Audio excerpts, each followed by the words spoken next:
जी दोस्तों अस्सलाम वालेकुम। या अली मदद सिंध कायनात यूट्यूब चैनल ऐं सिंध कायनात फेसबुक पेज जे प्लेटफॉर्म तां अवां जो पंहिंजो होस्ट अमीर हुसैन खोसो। जी दोस्तों असीं हींअर मौजूदु आहियूं चाचा ग़ुलाम हुसैन चांडियो जी उताक ते। ऐं चाचा ग़ुलाम हुसैन जो तारुफ़ मरहूम जलाल चांडिया जो पाण जेको आहे सो वेझो अज़ीज़ बि आहे, रिश्तेदार बि आहे ऐं उन सां गॾो गॾु सालो बि आहे। ऐं अचो त मरहूम जलाल चांडिया जे हवाले सां चाचे ग़ुलाम हुसैन चांडिया खां जेको आहे सो को यादगार वाक़ियो मरहूम जलाल चांडिया जो जेको आहे सो ॿुधूं था। साईं अस्सलाम वालेकुम। या अली साईं मदद। वालेकुम सलाम अला हली मदद। साईं पहिरियां तव्हां पंहिंजो तारुफ़ करायो। जी साईं, मुंहिंजो नालो ग़ुलाम हुसैन आहे। जी ॻोठु मुंहिंजो होत खान चांडियो, जी पुटु मोहम्मद मिठल चांडियो। जी जी हींअर असां हिते भाऊ सां कचहरी में मौजूदु वेठा आहियूं। जी साईं। भाऊ जो हवालो पुछे थो, नंढड़े राह खां वठी असां सां मरहूम गॾु हो। मरहूम जलाल चांडिया जे हवाले सां चाचे वटि हिकु यादगार मरहूम जलाल चांडिया जो वाक़ियो आहे जेको इस्पताल में थियो। ऐं उहो इस्पताल वारो यादगार वाक़ियो जेको आहे सो चाचा ग़ुलाम हुसैन चांडियो असां सां शेयर कंदा। जी साईं। ॿुधे वाह, उहो कुदरती ख़ुदा जो रंग अहिड़ो थियो जो भाऊ बीमार थी पियो। जी असां इस्पताल लियाकत सेंटर में वञी दाख़िल कयोसीं। जी जी उते वेठा हुजऊं, जी डॉक्टराणी आई, उन जो जलाल मूंखे कलाम ॿुधा। जी नकवी डॉक्टर हो, हुनजो चवणो हो त ॻाल्हाए बि केरु कंहिंसां न। जी पर हाणे हू जो अची वेठी हुनखे चई मूंखे कलाम ॿुधा, हुनजो डॉक्टर मूंखे झलियो आहे, जी तूं न ॻाह। जी हाणे ॻाइणी कोन थो ॾिजे, मां तो कलाम कीअं ॿुधायां। जी जी पर औरत जेका डॉक्टराणी तमामु ख़ूबसूरत सुठी शइ हुई। हा जलाल खे अला विस्त नसीब करे हुनखे चई तूं भला कुर्सी विझी साम्हूं मुंहिंजे वेह जी त मां तोखे कलाम ॿुधायां थो। जी जॾहिं कलाम हू कुर्सी विझी वेठी साम्हूं जी त भाऊ हिनखे चयो त जे डॉक्टर जो अची वञे त पोइ चई डॉक्टर अची वियो त हिन ॻाल्हि खे असां पाण मुंहुं ॾींदासीं, तूं जी जी बिस्मिल्लाह जी करे असांखे जी जी जी ॿुधा।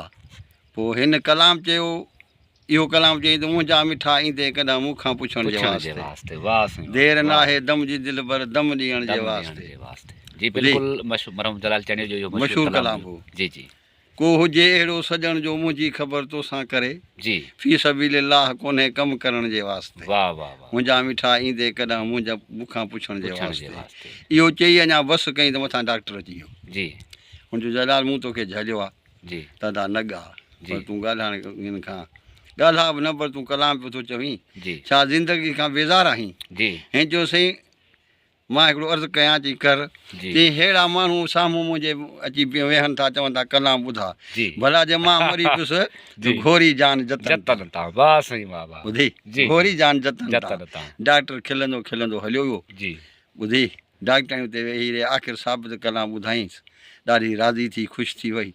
जी हीउ इश्क जो मज़हर जेको आहे तमामु ॾुखियो बिल्कुलु आहे। बिल्कुलु तमामु साह खां बि वधीक हुन सोचियो, वधीक। तॾहिं हुन कनि खे कलाम ॿुधाईं। जी जी जी हा, बिल्कुलु माना ज़िंदगी वधीक आहे या इश्क वधीक आहे, तंहिं मां इश्क वधीक आहे। साईं बिल्कुलु हुसन जो साम्हूं वेठो साम्हूं वेठो त हाणे हुनखे छा चवे। हक़ीक़तन हा, हक़ीक़तन इहो कमु जेको आहे सो ॾाढो ॾुखियो आहे, को कंदो आहे। बिल्कुलु संभलंदो सभु को आहे त मां बि इश्क कयां थो, पर इश्क करण में खपे थो। खपे थो हा? खपे थो। हीअ दुनिया जा रविया बराबरि सभु कीअं आहिनि, पर इन जा ते पुॼणु ॾाढो ॾुखियो आहे। वाह साईं हयाती ॾियणु ॾाढी ॾुखी आहे। ॾाढी ॾुखी आहे। मां बि चवंदुसि दादा अमीर जो मां ॿाहिरि आहियां, पर जॾहिं मथे ते ईंदी पोइ ख़बर पवंदी। बिल्कुलु हा, बिल्कुलु जवान जो कमु आहे, जवानी सां निभाए।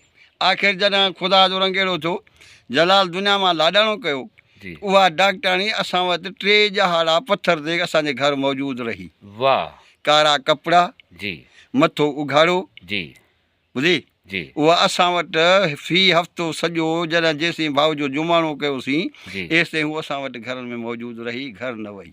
वाह साईं वाह। इहा हुनजी कहाणी सलाम असां औरत खे बि कयो, जी जंहिं हेतिरी क़ुर्बानी जलाल सां कई। वाह साईं वाह। साईं हे हुई जलाल चांडिया जे हवाले सां मशहूरु वाक़ियो मरहूम जलाल चांडिया जो। ऐं दोस्तनि खे गुज़ारिश त प्लीज़ ॾिसंदा रहो असांजो यूट्यूब चैनल सिंध कायनात, ऐं सब्सक्राइब कयो असांजे यूट्यूब चैनल सिंध कायनात खे। पाण बि ॾिसो, पंहिंजे दोस्तनि सां बि शेयर कयो। महिरबानी।